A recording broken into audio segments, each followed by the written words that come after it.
किस दिशा में सिर करके सोना चाहिए? आपका दिल शरीर के निचले आधे हिस्से में नहीं है, वह 3/4 ऊपर की ओर मौजूद है, क्योंकि गुरुत्वाकर्षण के खिलाफ रक्त को ऊपर की ओर पहुंचाना नीचे की ओर पहुंचाने से ज्यादा मुश्किल है। जो रक्त शिराएं ऊपर की ओर जाती हैं, वे नीचे की ओर जाने वाली धमनियों के मुकाबले बहुत परिष्कृत हैं।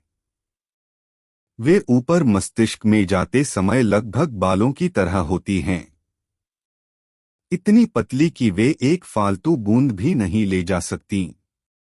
अगर एक भी अतिरिक्त बूंद चली गई तो कुछ फट जाएगा और आपको हैमरेज रक्तस्राव हो सकता है।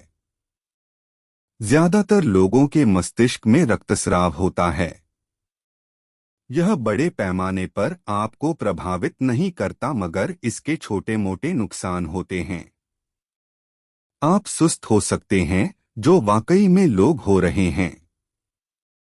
35 की उम्र के बाद आपकी बुद्धिमत्ता का स्तर कई रूपों में गिर सकता है, जब तक कि आप उसे बनाए रखने के लिए बहुत मेहनत नहीं करते। आप अपनी स्मृति के कारण काम चला रहे हैं, अपनी बुद्धि के कारण नहीं। उत्तर दिशा में सर रखकर सोना हानिकारक है। जब आपको रक्त से जुड़ी कोई समस्या होती है, मसलन एनीमिया या रक्ताल्पता, तो डॉक्टर आपको क्या सलाह देता है? आयरन या लौह तत्व। यह आपके रक्त का एक अहम तत्व है। आपने पृथ्वी के चुंबकीय क्षेत्रों, मैग्नेटिक फील्ड के बारे में सुना होगा। कई रूपों में अपनी चुंबकीयता के कारण पृथ्वी बनी है। इसलिए इस ग्रह पर चुंबकीय शक्तियां शक्तिशाली हैं। अगर आप उत्तर की ओर सिर करते हैं और 5 से 6 घंटों तक उस तरह रहते हैं, तो चुंबकीय खिंचाव आपके दिमाग पर दबाव डालेगा। जब शरीर क्षैतिज अवस्था में होता है, तो आप तत्काल देख सकते हैं कि आपकी नाड़ी की गति धीमी हो जाती है। शरीर यह बदलाव इसलिए लाता है क्योंकि अगर रक्त उसी स्तर पर पंप किया जाएगा, तो आपके सिर में जरूरत से ज्यादा रक्त जा सकता है और आपको नुकसान हो सकता है। अब अगर आप अपना सिर उत्तर की ओर करते हैं और 5 से 6 घंटों तक उसी अवस्था में रहते हैं, तो चुंबकीय खिंचाव आपके दिमाग पर दबाव डालेगा। अगर आप एक उम्र से आगे निकल चुके हैं और आपकी रक्त शिराएं कमजोर हैं, तो आपको रक्तस्राव और लकवे के साथ स्ट्रोक हो सकता है। या अगर आपका शरीर मजबूत है और ये चीजें आपके साथ नहीं होती, तो आप उत्तेजित या परेशान होकर जाग सकते हैं, क्योंकि सोते समय दिमाग में जितना रक्त संचार होना चाहिए उससे ज्यादा होता है। ऐसा नहीं है कि एक दिन ऐसा करने पर आप मर जाएंगे, मगर रोजाना ऐसा करने पर आप परेशानियों को दावत दे रहे हैं। आपके साथ किस तरह की परेशानियां हो सकती हैं, यह इस पर निर्भर करता है कि आपका शरीर कितना मजबूत है। तो किस दिशा में सिर करके सोना सबसे अच्छा होता है? पूर्व सबसे अच्छी दिशा है। पूर्वोत्तर ठीक है। पश्चिम चलेगा। अगर कोई विकल्प नहीं है तो दक्षिण। उत्तर बिल्कुल नहीं। जब तक आप उत्तरी गोलार्ध में हैं, यही सही है। उत्तर के अलावा किसी भी दिशा में सिर करके सोया जा सकता है। दक्षिणी गोलार्ध में दक्षिण की ओर सिर करके न रखें। सोने के बाद ऐसे उठें। अपनी दाईं तरफ घूमें। जब आप उठें तो अपनी दाईं तरफ घूमें और फिर बिस्तर से बाहर आएं, क्योंकि नींद से उठते समय मेटाबॉलिक प्रक्रिया बहुत धीमी होती है।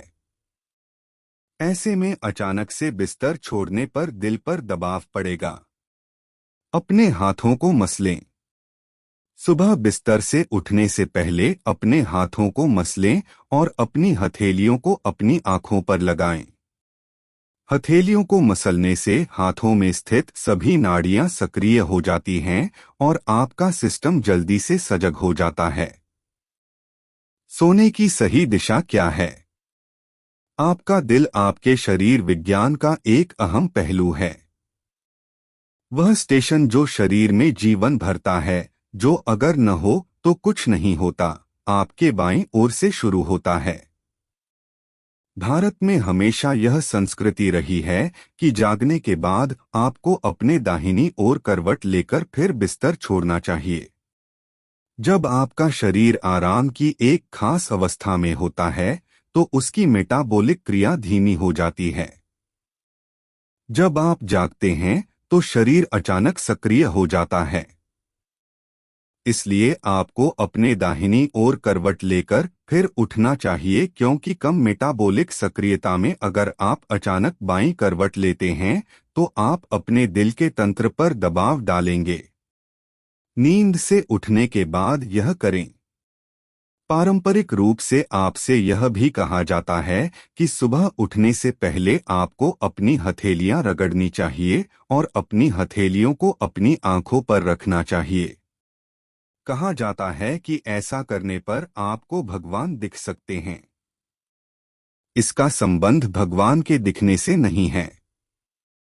आपके हाथों में नाड़ियों का एक भारी जाल है। अगर आप अपनी हथेलियां रगड़ते हैं तो सभी नाड़ियां सक्रिय हो जाती हैं और शरीर तत्काल सजग हो जाता है।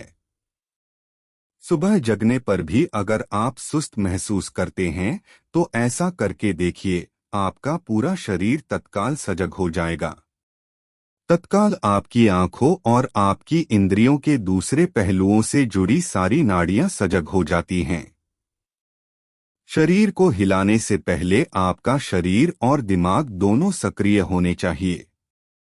आपको सुस्त नहीं उठना चाहिए, इसका मकसद यही है।